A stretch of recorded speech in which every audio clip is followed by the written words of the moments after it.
UConn may have just won their sixth consecutive Big East title, but their work isn't done.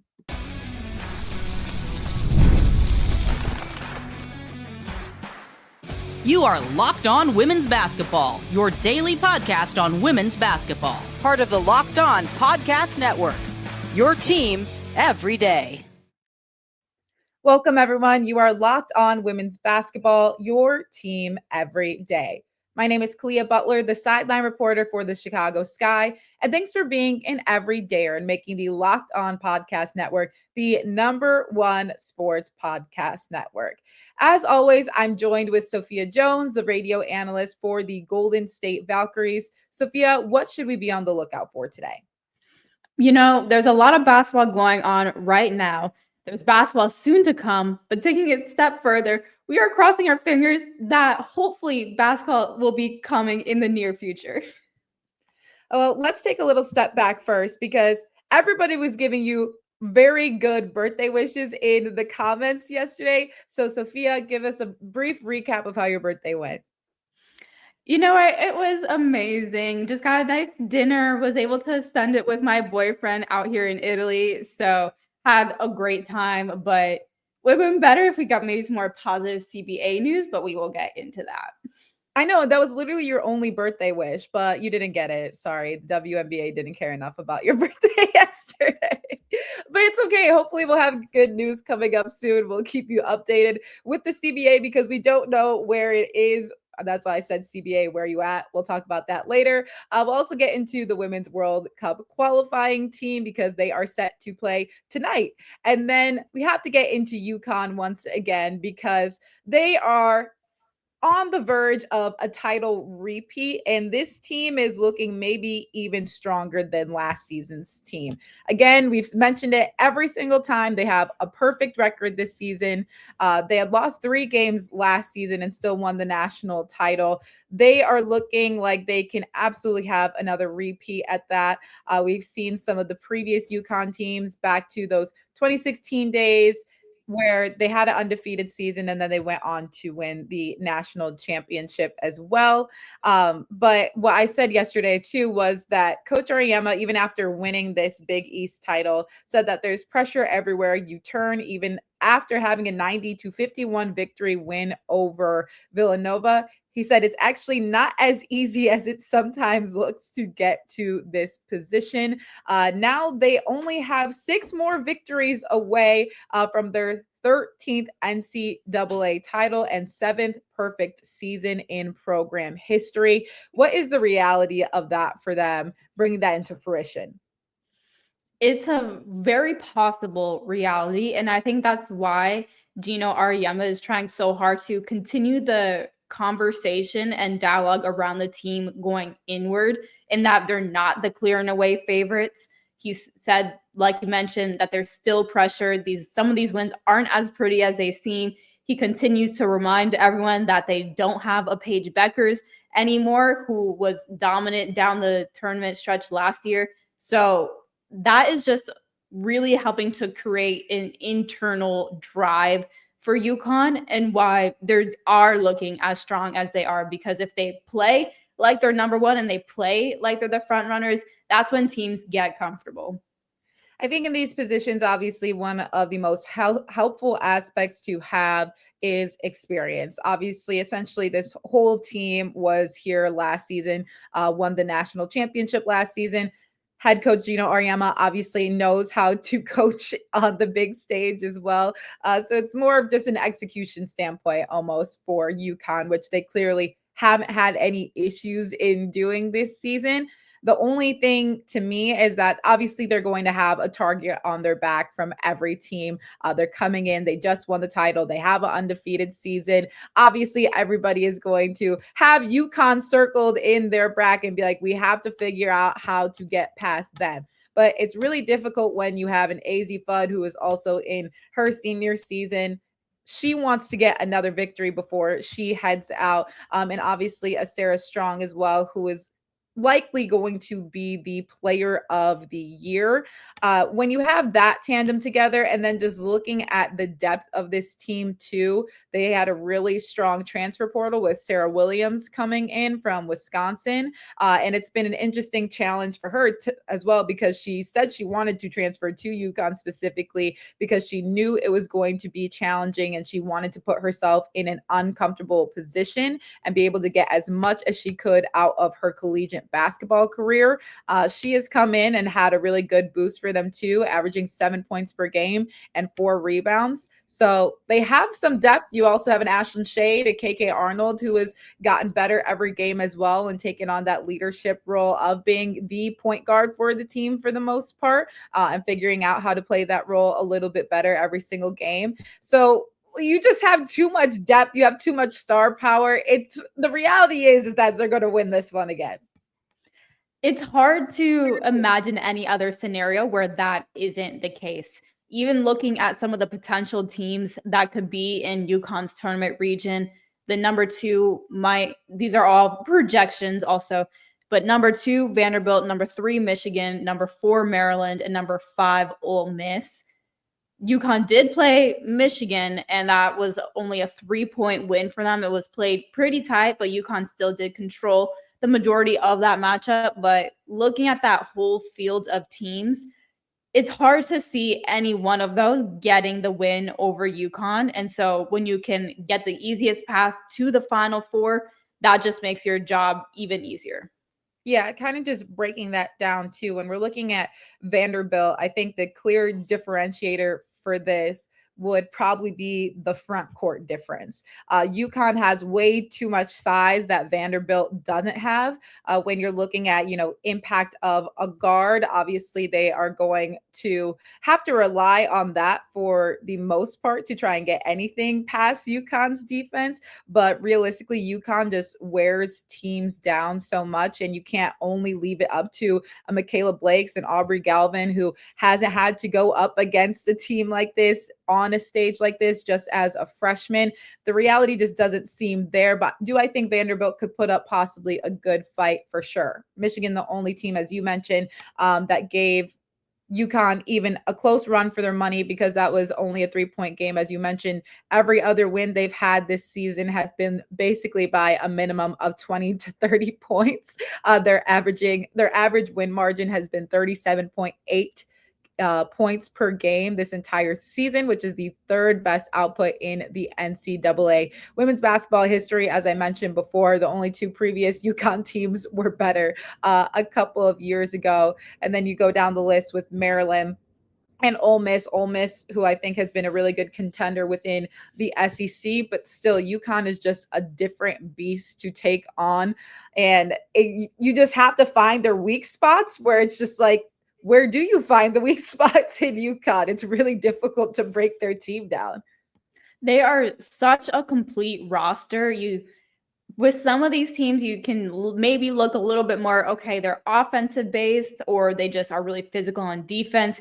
Whereas UConn, they play both sides of the ball equally as hard. Offensively, you have shooters on the perimeter, ball handlers that can make plays, people in the interior that can make something happen. And then defensively, all that goes the same. Everyone just guards the point of attack really well. They play in the scramble so just potently. It's a really pure form of basketball that Gino has really trademarked, and you don't see any let-ups with this UConn team. Really, I feel like your best hope is trying to get some quick transition or fast break points. But even still, UConn has great transition defense. They're a very fast team, and that's a credit to the practices that they have. I know that he is incredibly difficult on them. When I was watching a conversation with Nafisa Collier, and Gino didn't like how they won a game emphasis on they won a game, but he didn't like how they won a game. They didn't win by enough. And I guess he made them go into the gym the next day with the lights off. It was cold in there and just had them start running on like a 30-minute clock.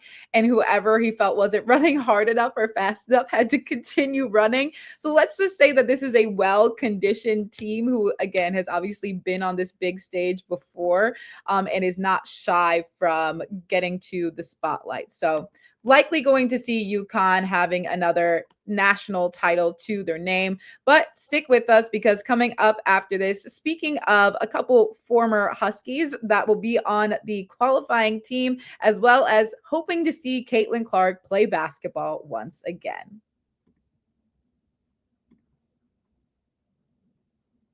Workplace chaos, deadlines stacking up, inbox overflowing, and the one position you have to fill still sitting open. When the pressure's on and you need the right hire, this is a job for sponsored jobs. Indeed, sponsored jobs helps you reach the people who actually fit what you're looking for. Skills, experience, location. So you're not just hoping the right candidate stumbles across your post. You are actively finding one with the help of Indeed sponsored jobs because there's already enough to do in the day. You don't want to have to go out of your way to find the candidates. This can help filter them out a little bit more and you go from there. And here's a stat that says it all. In the minute I've been talking to you, companies like yours made 27 hires on Indeed, according to Indeed data worldwide. So if you're hiring, spend less time searching and more time interviewing candidates who check all your boxes with Indeed sponsored jobs. And listeners of this show will get $75 sponsored job credit to help get your job the premium status it deserves at Indeed.com/podcast.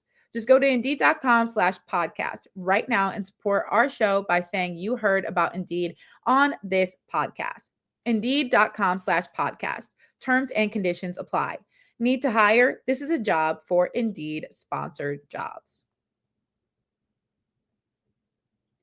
Welcome to the 5-hour energy flavor draft with 18 different flavors to choose from, including new options like confetti craze, fruity rainbow, or cotton candy. There's something for everyone. So the board is set and the flavors are ready. And I've got my number one pick for the 5-hour energy flavor draft.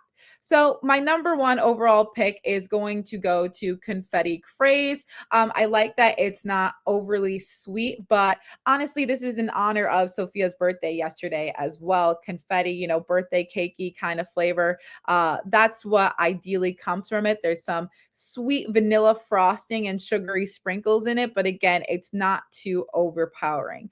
We're going to go second overall with strawberry watermelon. Summer is kind of around the corner here. Obviously, spring has to come first, but we're just jumping into a summer mindset. I think it just seems very refreshing. It's a little sweet. It's a little tart, has a little bit of a candy-ish like flavor. And then an honorable mention, I'm going to throw in sour apple. I love sour apple flavors. It's deliciously tart, a little tangy, and crisp. And also on top of it, 5-hour energy shots give you a boost with 0 sugar, which is very important. Find your new favorite flavor of 5-hour energy shots available online at 5hourenergy.com or go to Amazon. It's 2026, and if you're still paying rent without Built, it's time for a change. Built is the loyalty program for renters that rewards you for your biggest monthly expense, rent. With Built, every rent payment earns you points that can be used towards flights, hotels, Lyft rides, Amazon.com purchases, and just so much more. And starting last month, February, Built members have earned points on mortgage payments for the first time. So soon you'll be able to get rewarded wherever you live and unlock exclusive benefits with more than 45,000 restaurants, fitness studios, pharmacies, and other neighborhood partners.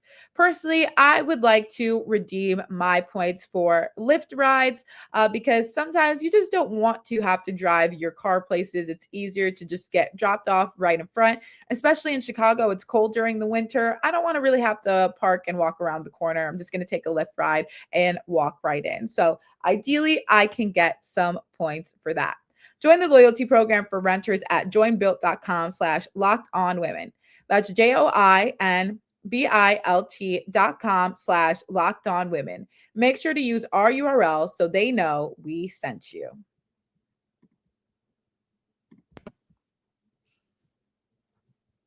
Okay, Team USA will be facing Senegal tonight at 5 p.m. Eastern time. They'll take on Senegal for the first game on Wednesday, which is today. This will be the 8th meeting between the two teams, with Team USA having a perfect 7-0 record in their most recent matchup during the 2024 FIBA Women's Olympic World Cup qualifying tournament. USA came away with a 101-39 win in that game. Ryan Howard led the team with 25 points and 5 rebounds.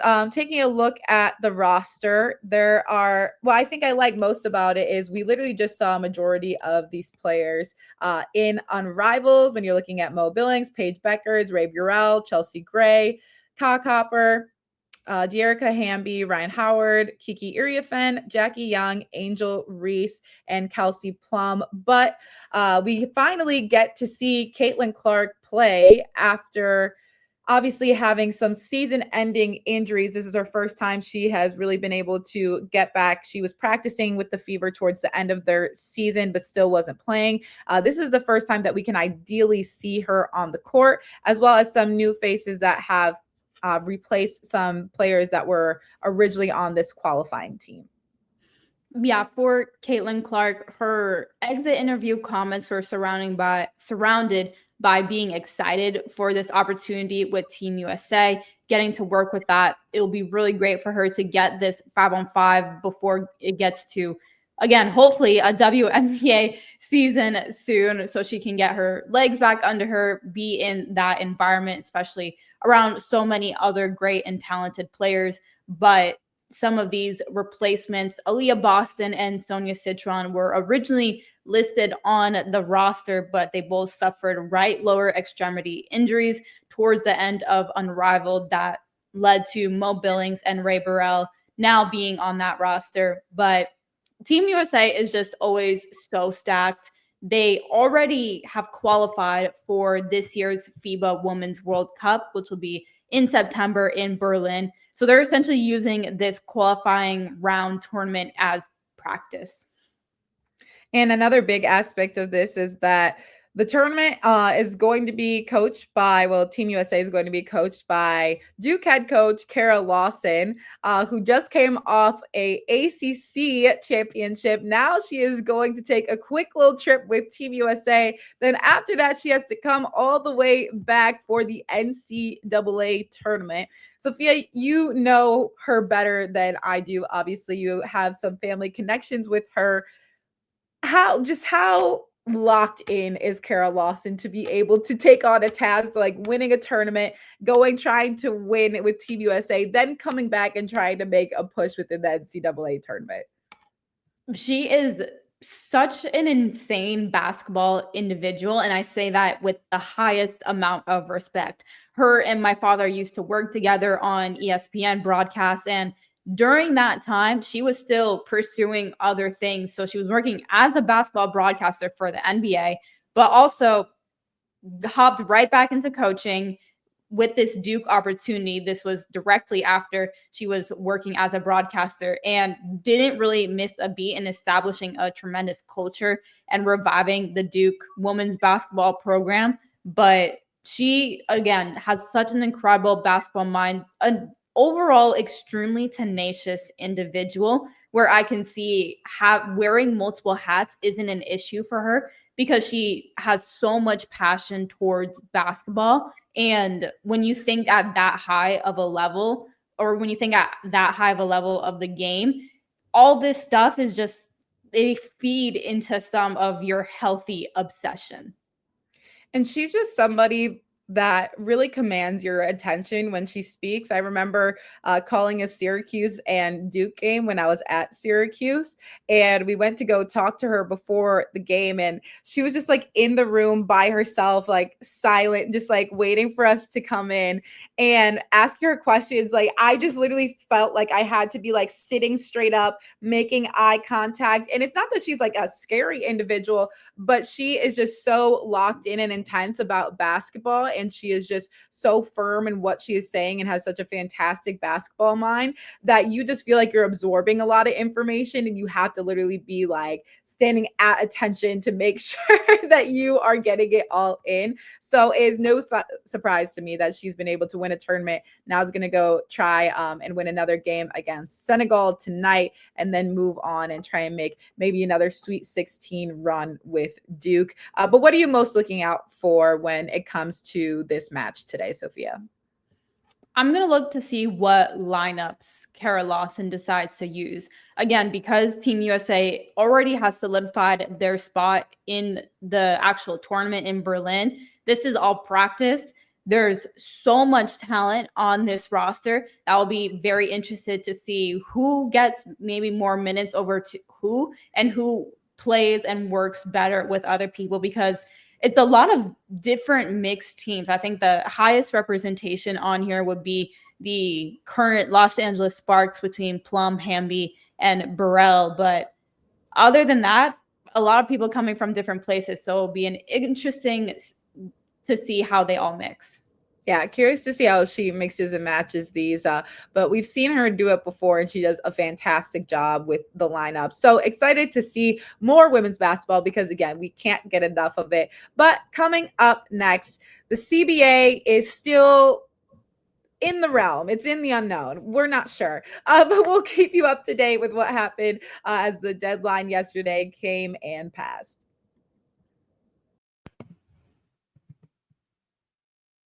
There's nothing like being in an NBA arena. The crowd, the energy, the moment. Getting tickets, though, that part hasn't always been so simple. That's why Game Time has become the go-to app for scoring tickets fast. My mom the other day asked me, she was like, what is that app that you guys promote to getting tickets because your sister wants to go watch Unrivaled? So I told her, Game Time. You know, it was really easy for my sister, who is kind of one of those people that likes to just go with the flow and not do all the bookings sometimes. So if she could do it, you guys can figure it out too. So take the guesswork out of buying NBA tickets with Game Time. Download the Game Time app, create an account, and use code LOCKEDON for $20 off your first purchase. That's code LOCKEDON for $20 off. Download the Game Time app today, and remember, it's gametime.co, not .com. Spring is a natural reset point. If there's one thing that can quietly cost businesses money, it's messy communication. Missed calls, scattered texts, no clear thread of who said what. That's why today's episode is brought to you by Quo, spelled Quo, the smart way to run your business communications. Quo is the #1 rated business phone system on G2 with over 3,000 reviews, trusted by more than 90,000 businesses. Lets your entire team share one business number so you never miss a call, text, or opportunity.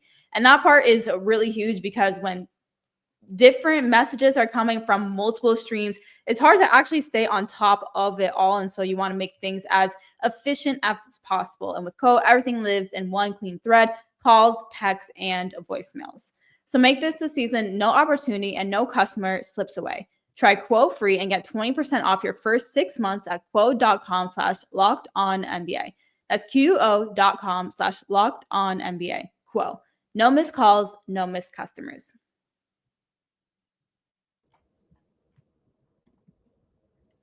After a 12-hour bargaining session running from Tuesday evening until Wednesday morning, the WNBA and its players union did not reach a new deal on the CBA. The WNBPA executive director, Terry Jackson, told her. Continuing off of Kalia for a little bit, but Executive Director Terry Jackson told reporters that the session featured a lot of conversations going in the right direction, while WNBA Commissioner Kathy Engelbert said, "We're working hard and we still have work to do." So this is the current state of what we are looking at. Neither declined to say how much flexibility the league had around its March 10th deadline, and added, "We got to get this deal done. We've got to get it done soon." Initially, the March 10th deadline was set in place because there's a current ratification process so they can agree on a new CBA, but there is still time that needs to actually be taken for them to draft the document and sign it. And after that is only when things can really get to start moving and shaking. Welcome back, Kalia.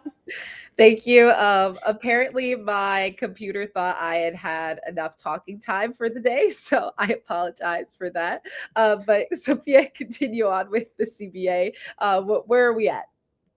Just saying, the comments made by both WNBPA Executive Director Terry Jackson, comments by Kathy Angber, and the significance of this March 10th deadline, because again, we still got 2 expansion drafts, the rookie draft and free agency before training camp is supposed to start on April 19th. Yeah, it looks like now the reality of the situation is that the season might be pushed back, because we mentioned it a little bit yesterday too. By the time the deal is actually, again, there hasn't been a confirmed deal. So by the time that handshake aspect of things is agreed upon and then actually having to sign off on everything, ideally that would be at the end of the month. But if it still takes them a couple of weeks to get to just the handshake agreement part, and this gets pushed back until April when training camp is already supposed to start, and then you're expecting to have the season start at that May 8th time, it's going to be very difficult for everything to be accomplished. And then I think the biggest thing that I'm also thinking of, besides obviously free agency and the expansion draft part, is the rookies that still need to be drafted too, and the kind of question marks that they have coming in of what it's going to look like for them to even get drafted right now with everything else going on. Yeah, we saw case in point last season with Olivia Miles, where she was draft eligible, but for a myriad of reasons, she decided to stay in college. She's currently at TCU. Aside from the basketball reason, she also mentioned the reality of the fact that this current CBA and the status of the WNBA is a little up in the air right now, because right now there are games scheduled, but there's no agreement that they will be played. And so both sides are still at an impasse. I do think that having this be that conversation be 12 hours long does go to show that there was conversation going in the right direction. If both sides just couldn't agree on anything, that is when maybe the players would have just already decided to have the strike, or the league wants to have the lockout. But because it was so long and there was so much dialogue, I have to imagine that they're at least closer than where they were maybe a week ago. I think this was a big part that the players wanted to at least just be in a room all together, have these conversations, and go from there. I think this was kind of the first step of that. Hopefully they can have hopefully they're getting sleep first. Then they can have some back-to-back conversations of what this is going to look like, and ideally get this done in the next coming weeks. But everyone keep your fingers, toes, whatever needs to be crossed so that it comes together quickly. But thank you so much for tuning in today to Locked On Women's Basketball. Make sure you subscribe and follow Locked On Women's Basketball to get all of the latest episodes. If you ever miss an episode, the Everydayer Club is built for you. Go to Locked On Women's Basketball for ad-free plus members only Discord access and more. Head to lockedonwomen'sbasketball.supercast to join the club. For those of you on video, we send you to the first ever 24/7 National NBA YouTube channel on audio. Make sure you